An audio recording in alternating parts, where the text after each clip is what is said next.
Baghdad का महल शानदार रोशनियों से जगमगा रहा था। खलीफा हारून राशिद अपने दरबार में ताज व तख्त पर बैठा था। दरबार के अंदर आज एक खास शख्स बुलाया गया था और वो शख्स था बहलोल दाना। खलीफा ने मुस्कुराते हुए कहा, बहलोल, तुम अक्लमंद हो, दानिशमंद हो।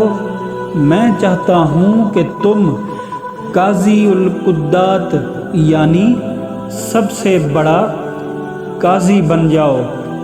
सब लोग हैरान थे कि एक बहुत बड़ा रुतबा बहलोल को दिया जा रहा था, लेकिन बहलोल ने मुस्कुराकर कहा, अमीरुल मोमिनीन, ये कुर्सी दुनिया का शर्फ है, लेकिन अगर इंसाफ में थोड़ी सी गलती हो गई तो आखिरत में जवाब देना बहुत मुश्किल हो जाएगा।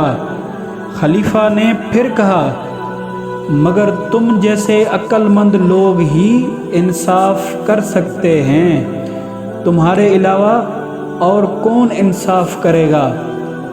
बहलोल ने नरमी से जवाब दिया, अमीरुल मोमिनीन, अगर मैं गलती कर गया तो आपके सामने तो बच जाऊंगा, मगर अल्लाह के सामने क्या जवाब दूंगा।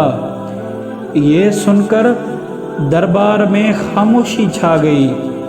सबको महसूस हुआ कि बहलोल की बात में बहुत गहरी हिकमत है।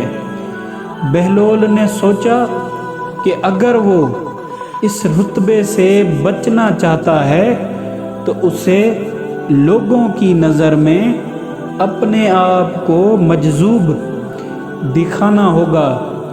उस दिन के बाद बहलोल बाज़ार में अजीब हरकतें करने लगे। कभी बच्चों के साथ खेलने लगते, कभी पागल जैसे अल्फाज बोलते और कभी हंस हंस कर लोगों को हैरान कर देते। लोग समझने लगे कि बहलोल दीवाना हो गया है, लेकिन असल में उसकी हर हरकत में एक हिकमत होती थी। बहलोल ने दुनिया के रुतबे से बचकर आखिरत का रास्ता चुना। अगले एपिसोड में हम देखेंगे एक अजीब वाक़या, जब बहलोल बच्चों के साथ मिट्टी के घर बनाते थे और लोगों को हंसाते हंसाते उन्हें ज़िंदगी के सबसे बड़े सबक दे गए।